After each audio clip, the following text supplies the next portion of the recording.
I'm so scared.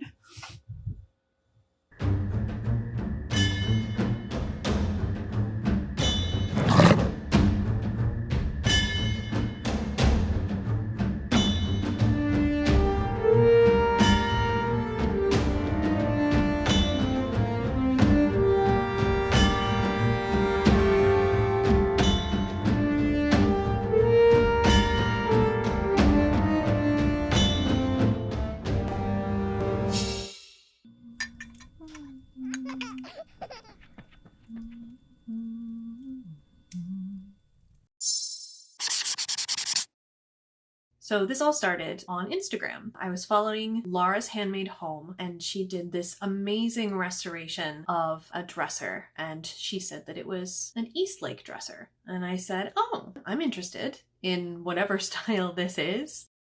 Oh, there's a woodpecker.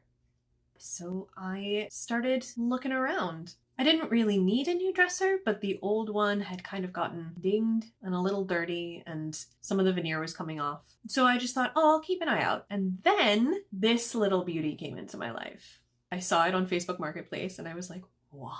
And it was only $150. And so I kind of yoinked it. But as I was looking at it, I was wondering, like, what about this piece is interesting to me? And I was watching Sleeping Beauty with my son, and I realized that so much of my own aesthetic is based on the Disney Sleeping Beauty, the cottage in the glen. All the little carvings, the paint on the walls, the little vines here and there, the little hearts. And that just made me so happy to realize that, like, my aesthetic is kind of ingrained from that early age. When I was little, I very much was into Sleeping Beauty, Briar Rose herself. But now I am all about the three fairies, because they are just middle-aged women living their best lives.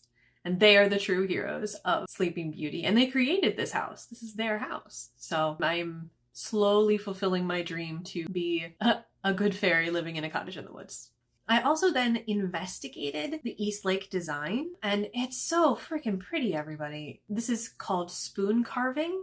And it's not carved by spoons, but I believe it's carved by little curved carving implements. And I wanted to see kind of what the philosophy of Eastlake was, because it seemed to be kind of around the turn of the century, 1860s to 1890s, and it felt very like arts and crafts. And so I did a little bit of research, as I am wont to do, because I am a librarian, and I found online this publication that he made. It's called Hints on Household Taste in Furniture, Upholstery, and Other Details by Charles L. Eastlake. So he wrote this entire treatise of what good taste is, and usually it means very sturdy and simple, but also kind of elegant, but not like all swirly and knobby as a lot of Victorian furniture was before this time. I wanted to see what they said about dressers, and there was a couple things that gave me a chuckle. One was never buy shaped chests of drawers, i.e. those with a bulge out front or veneered work of any kind if possible. Enter my current dresser. It is also desirable that the sides of the chest, i.e. the framework which supports the drawers, should project a little beyond their fronts. This will be found to give a greater look of stability to the whole, and it also affords an opportunity to introduce a little decoration in the way of moldings or carved work to relieve the rigid box shape appearance which characterizes this piece of furniture as it is usually constructed. My new one fits that to a T. And as you can see, there's this little drawing over here of what an Eastlake dresser might look like. And not exactly the same, but it has the little keyholes. It has some carving around it. Mine doesn't have the kind of bow tie joinery off to the side, but it is pretty box shaped, much like this one. This one also gave me a chuckle.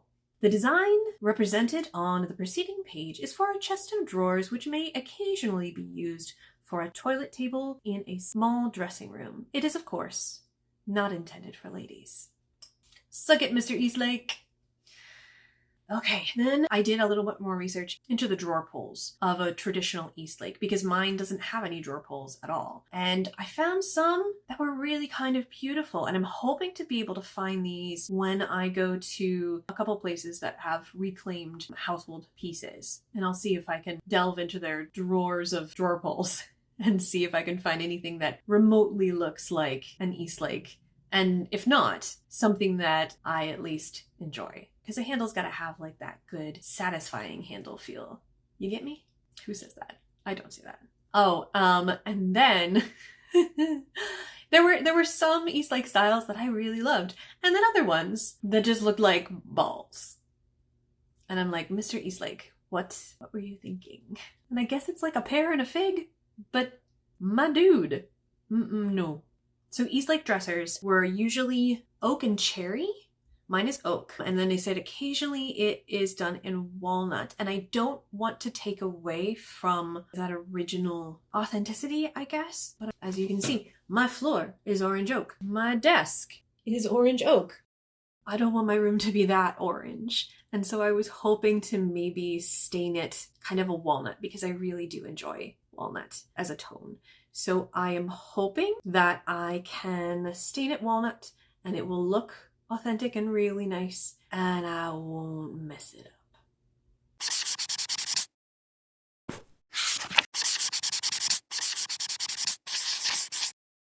I am at the hardware store. It's one of my happy places. It smells of like sawdust and grease and possibility. So I am grabbing some supplies. Because I have some sanding things, but I don't know if it's the correct grit or not. So I'm just gonna browse, see what I can find. I always get sticker shock when I do this. I really want to stick to the whole using what I have and not spending too much money on this, but I'm so scared. It's such a beautiful piece and I don't want to ruin it.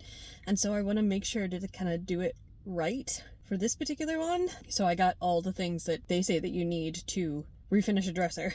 So hopefully I can return some of these things by the time this is over.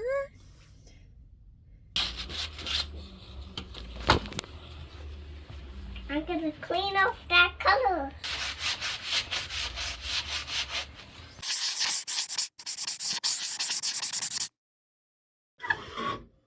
As you can see a little bit, this has some nice box joints. Oh, actually, I think they're dovetail. Woohoo! Fancy. Yeah. There is something structurally funky about this middle drawer. You see this one down here has kind of like a railing, whereas this one does not. Like a little railing to ride on, which might be the reason why it's rocking backwards, that middle drawer. There, you see? This one has that little ledge right here. This one doesn't, and then this one does. That should be fairly easy to install because I think I have a lot of that size wood over here.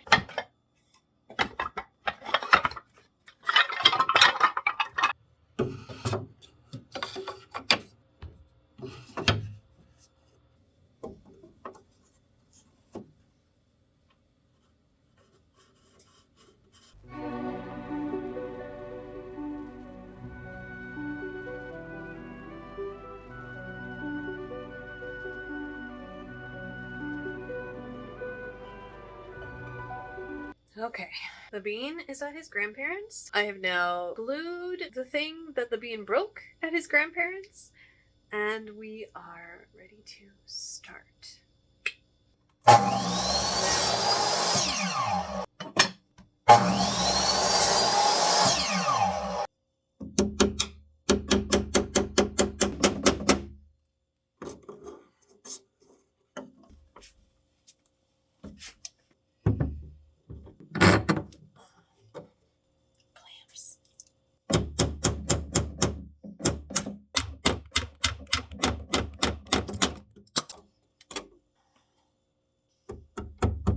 Let's try this drawer and see if my theory is correct. Oh! Look at it! Ah!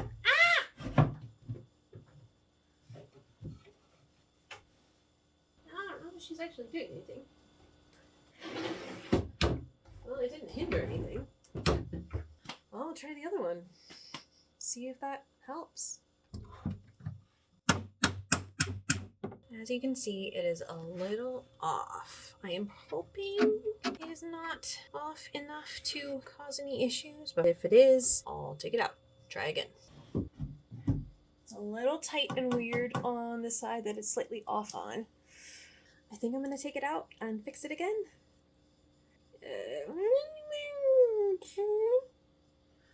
If I can get it out easily, then I'll do it. But if not, then I may as well just leave it. It'll be so much easier to get in and out with the handles. And I don't want to ruin it any more than I may have already. I mean, it seems to be fine. I need to stop undercutting myself on this. It looks like it's going to be pretty hard to get out. Like it's in there. But I might actually be able to shave down this little bump using like carving tools. It's a thought.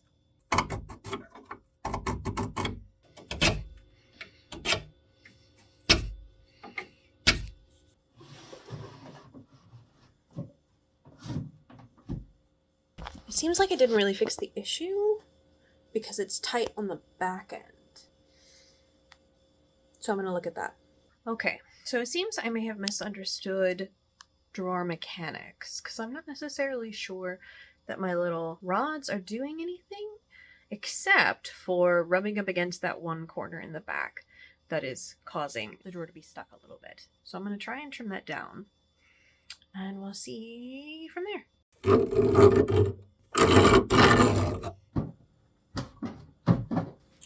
Well, it's still doing something. I'm realizing that the little boards are not as important to support the bottom as to keep the top in line. So maybe I have to shave off the bottom of this one because as you can see, it's rubbing a little bit and making this drawer kind of stick. Okay, so it's still a little sticky, but it's better than it was before. And I think nothing that is like structural as an issue. It's just old things rubbing against old things. I think.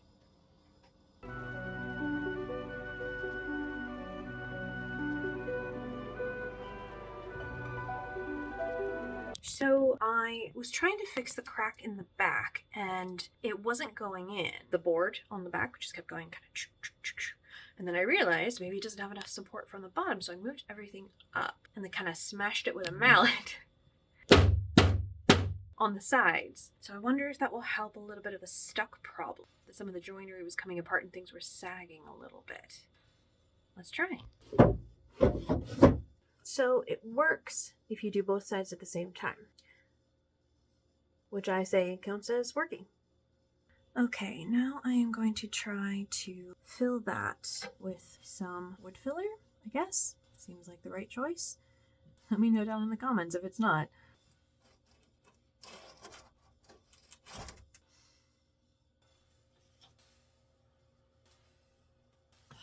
I definitely thought I had paper towels down here. Okay, I think, fingers crossed, that's all I need to kind of repair. And then tomorrow I can get started on sanding.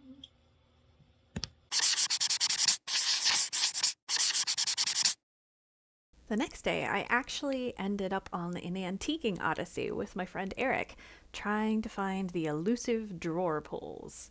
Mushroom, mushroom! Badger, badger, badger, badger, Mushroom, mushroom! Much shenanigans were had. Stop.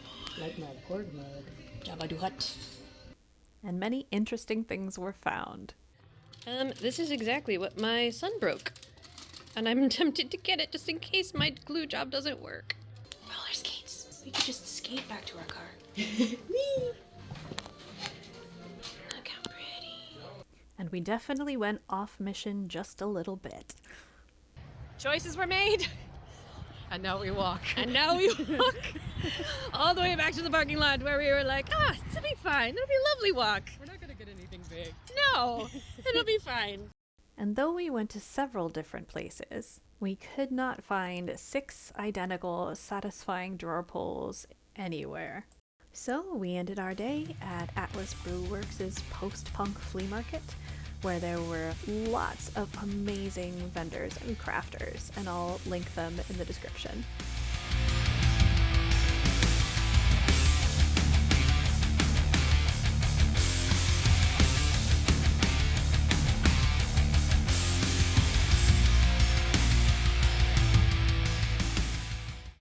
The next day, I lucked out and found another place on the way to a fight rehearsal. It was chock full of antique and used hardware, which was amazing. While these hardware drawers were indeed promising, unfortunately, there were very few drawer pulls that actually matched. And so I was on to plan B, the internet.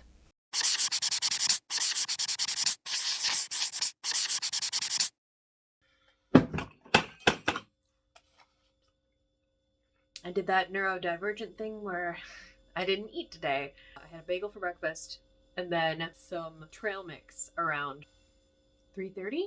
And just now I had 4 pieces of string cheese and this apple. I am holding off real food until dinner time, which should be in about an hour. In the meantime, I am going to start on actually sanding this thing, or stripping it. Yeah, my workshop is currently a disaster area, so I might need to clean a bit first so I actually have room to do this, but the intention is to start stripping it this evening.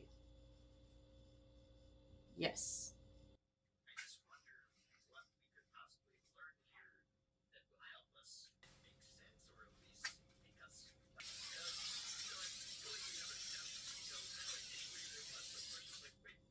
But I'm gonna try and scrape, see what comes up. Hey! So I don't know if this is really actually doing anything. It seems like it's scratching the top, but it's not like no bubbling or peeling or anything. See, you can see the little crumbs, but it doesn't really seem to be doing much. I think what I'm gonna do is just clean off the chemical stain and then try an orbital sander. And we'll see if that works. I just might also not be patient, but you know, I'm not patient, and that is a factor. So we're gonna try, hopefully, a faster way. Oh no, too much. Okay, I am gonna start with a 120 grit. I really wish that I knew where my goggles were, but hopefully it'll be fine. Famous last words. I feel like it should work okay because Matthias, I think, got more off with his individual sander than I got off with the chemical stain remover, so working theory.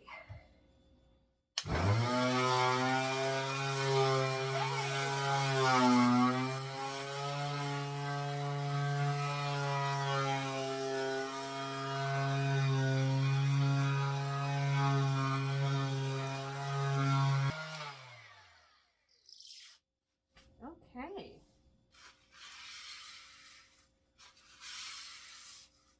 That looks like a thing.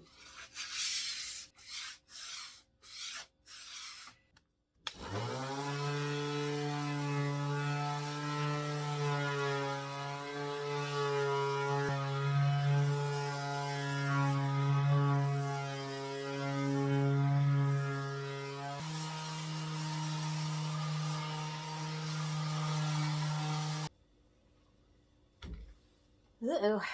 As you can see, this edge kind of got flattened a little bit instead of the sharp edge that it was. So I might do the edges just with sandpaper, like the grit sandpaper, like the little sand scrudge, the sanding sponges that I have.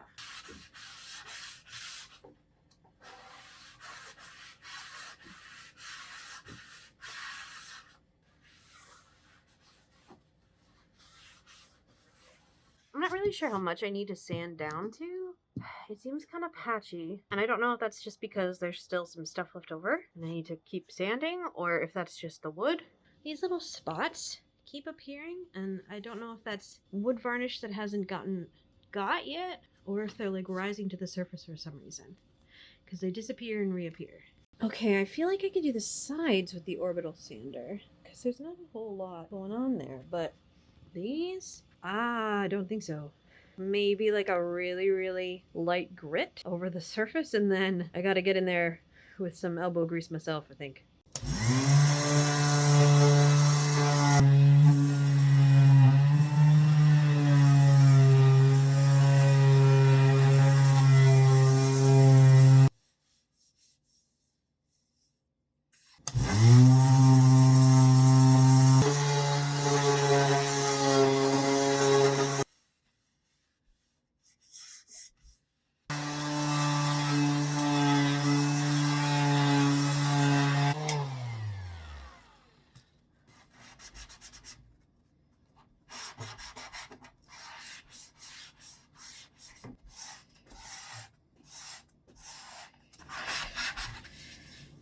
I like elbow grease when it feels like something is being accomplished.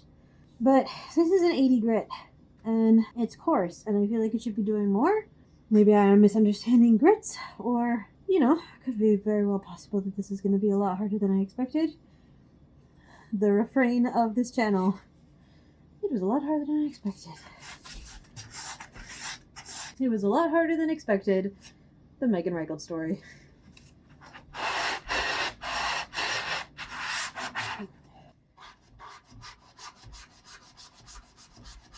Hey, you might be doing something now.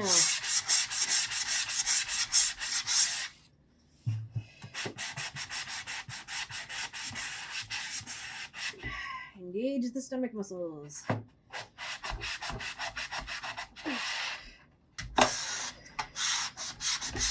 mean, that's the question. Should I be going with the grain or against the grain? I'm not sure. Or like across the grain.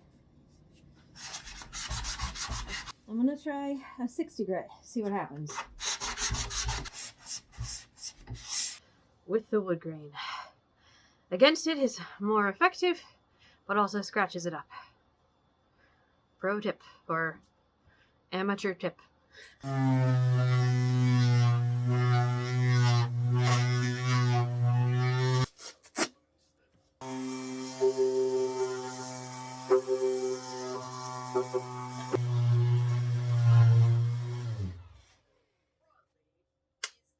Out of batteries. I also emptied the bag, which I had never done before in my life, so that'll probably help.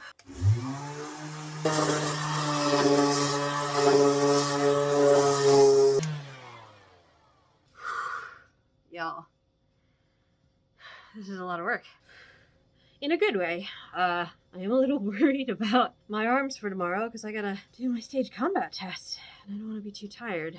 I think I'm gonna try and leisurely sand the rest of this side. Maybe I'll have some energy to start on the front a little bit with just like a sponge. But we'll see.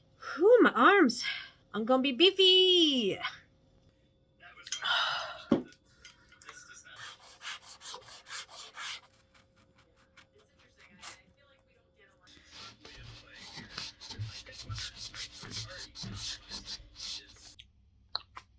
Okay.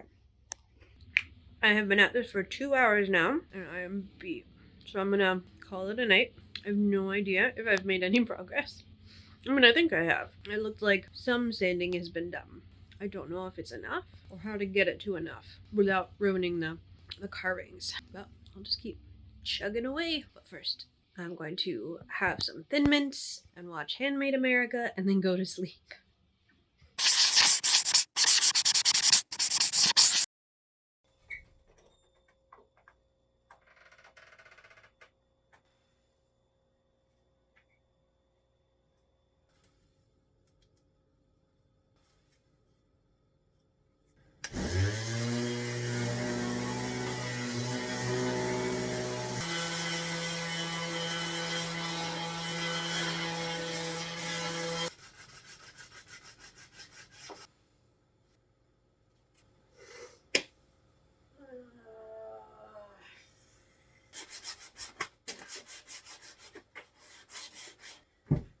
Easy job, they said.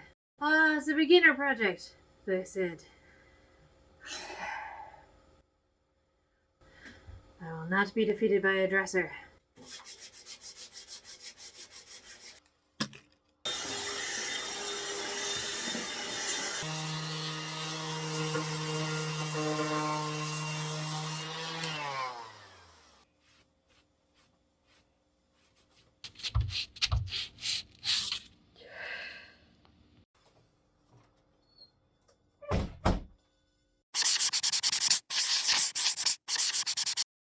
It's nice to get back down here in the daytime because then you can actually like see what you're doing. And I think it's a lot farther along than it appeared in the dark.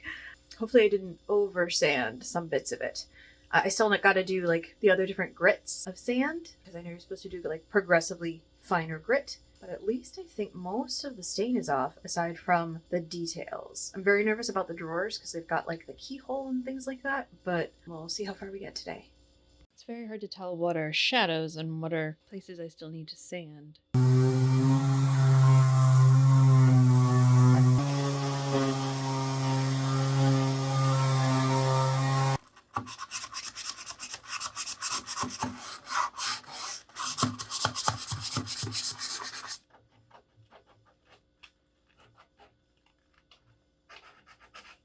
You know, I'm really kind of glad that I kept the drawers until last minute because you can really see the difference between the wood that I've sanded and the color that it used to be. So that is encouraging. I'm debating actually leaving the stain in there in the areas that I can't get in because according to my research, it just makes the stain darker, which I don't necessarily mind. It might give a little more depth to the carvings, and that might be a good thing.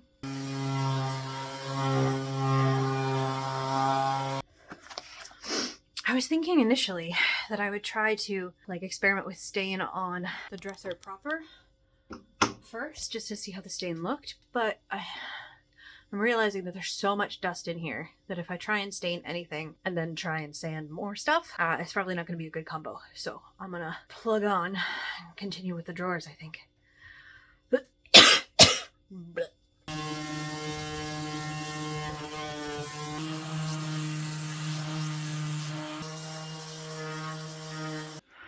Weirdly, these went a lot faster than the dresser proper. And I don't know if it's because I'm now more experienced or it is lighter and I can see what I'm doing. I'm gonna hand sand some of these details that are deeper or closer to the lock, but then we might be on our way to washing and conditioning and staining.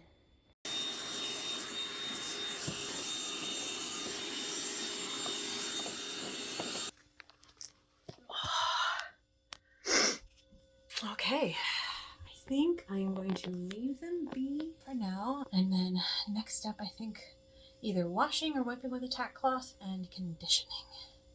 We're almost there. Eee.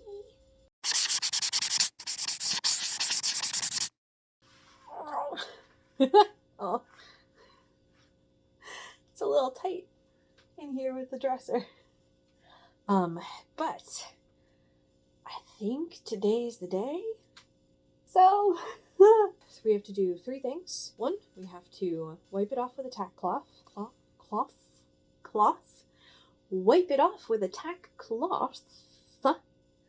Then condition it, which I think needs to sit or dry for like half an hour, and then stain. I'm hoping I didn't make the wrong decision with leaving the stain in the little holes. A lot of this channel is like risk assessment of, is this gonna screw me up? I don't know, we'll just go for it and find out. Yeah, alright, let's go. Tack cloth is like cheesecloth almost, like really sticky, see-through.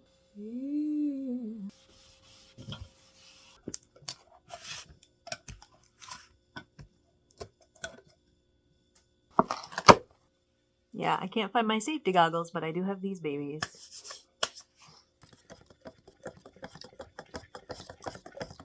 Where did my rags go? Rags. Rags.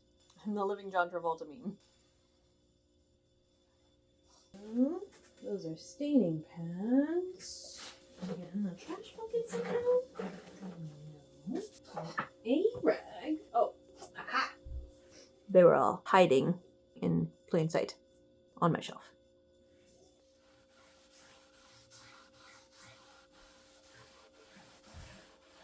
So pretty. And look at this beautiful wood grain. Look at it. It's kind of almost a shame to stain it, but I hope that the stain won't ruin some of like the beautiful grain on this. I am a little worried because these came out dark, and that wouldn't be a problem if some of them weren't. So I'm curious how that will all pan out. Because it's a design choice if it's consistent. Okay, are you ready? So this is the stain I chose. It's honey, and it's really beautiful and like kind of a chocolatey, but like a light chocolatey, because I don't want it to be like mahogany dark anything. I am a little worried. The Meghan Reichel story. I am a little worried that it will be too dark because I did a previous project with this and it turned out a lot darker than I expected. So I'm going to try with a very light coat and see how it goes.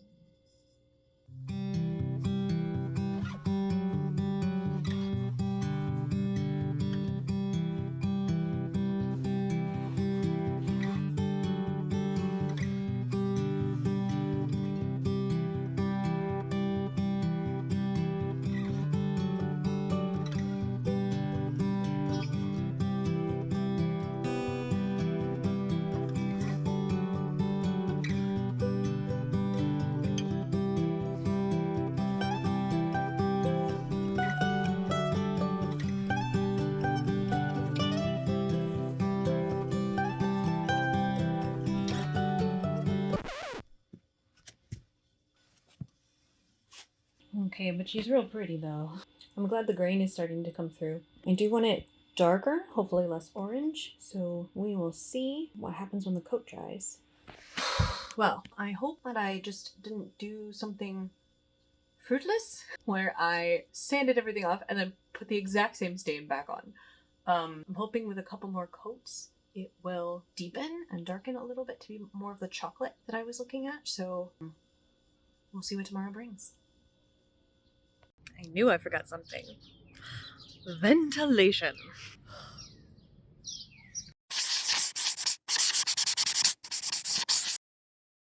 So I couldn't resist checking on it this morning, and it's actually pretty stunning. It might still need another coat, but yeah? Oh, you had a brush. Great. We'll use it for the glue. It's the color on this is a little off. It looks a lot lighter than it is. Hopefully I'll figure out. Too. Yeah, well, we have to clean those. Hopefully I'll be able to show you the accurate color by the end. But like, isn't that pretty? Take the old brushes out and put new ones in. Yes, we need to do that. Can you open it and see? No, we're gonna use that at the very end. Oh. With the gloves on, so I don't get a stain on. I need some gloves too. Okay. Can you help me too? Here, you might need to use the gloves in a different way. Yeah. That'll- It's too sticky. Oh, you don't like the feeling? Yeah. I understand. Well, we're gonna have to be very careful and just do a little bit at a time. So I'm gonna show you what to do, okay? What? First, you gotta stir it. You wanna stir it? And what? Yeah, you wanna wipe it? Yeah. See it? It's making it a little darker. Here, I'll get a little more.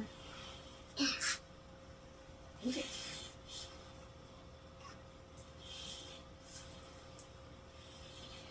Yeah, make sure you get the corner down because that's the part that has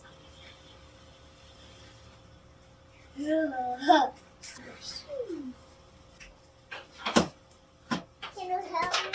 What would you like to do then? I would like to take pictures. Yeah? Yeah, how do we do that? Oh. Let's put it over here. I'll put a camera on this. How do we do it? Well, it might be better to put it on the floor. How do we put this on? I don't know, bud. Can you figure it out? No, you figure it out. Would you like some help? Okay, give me 1 minute to finish the front of this. And then I will I put did it up. it! You did it? Yeah. Oh, great job. Oh, you know, I think it is missing a little screw right here. I'll have to find one. I'll go get the screw. Well, we don't know what kind of screw yet. Hey, bud, can I finish staining? What is that? That is an orbital sander. Can I do it? No, you can't do it right now because if we do it, then we'll get the dust everywhere and the stain will get all dusty. Bean, let's leave that over here. Matthias. So, I appreciate that you want to help, but that needs to stay over here. Otherwise, we have to go upstairs. keep it right here. We're not going to put it on here because we're staining, remember? It's all wet. So I'm going to put it right here. Is that all right? What do you want to pop? Mom, something is floating. Something is floating.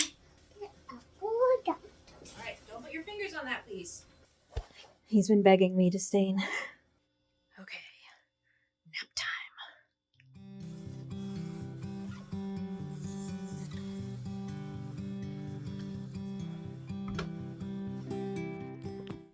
It's so weird because with the lighting in here, they each look like different colors. And I'm not sure if that's the lighting or if that is reality. It's not the best place. Maybe I'll hook up one of my big lights later on.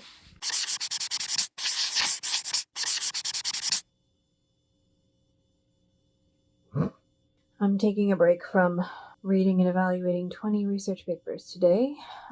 My brain is broken.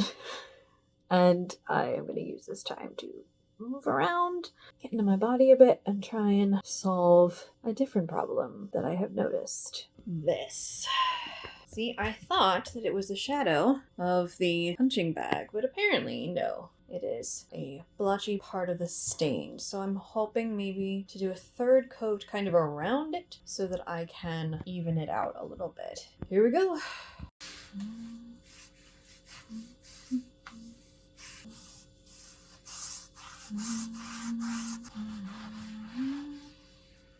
I don't think it really worked. Partially because I got scared.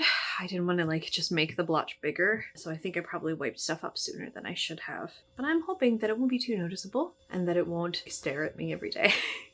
Worst comes to worst, I can put a cloth over the top. We'll see. Back to the grind.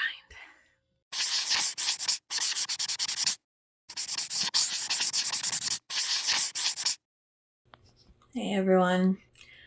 I'm exhausted. I've been getting this every time I eat food, just a plunge in energy, and I just want to pass out.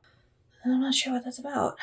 But of course, all that makes me worry that I'm running out of steam for this channel, which is we're 3 videos in. This is, my new favorite thing. But it's so hard when energy fluctuates so extremely.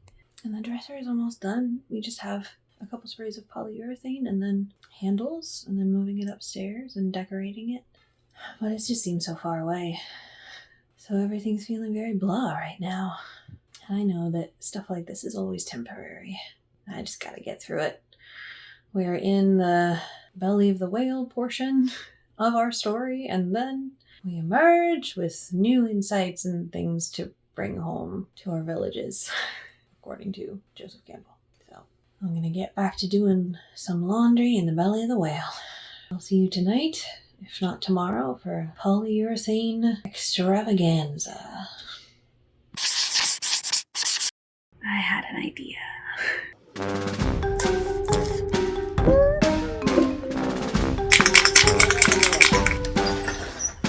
Yes. Safety, blah, blah, blah. I just put my foot in my lunch. That's a bit flawed. Those assignments in middle school where, you were supposed to read all the instructions at the beginning. And those people that read all the instructions at the beginning didn't have to do any work because it said at the end, don't do any of these things. I was never very good at those. I guess this is why people just do the bottoms.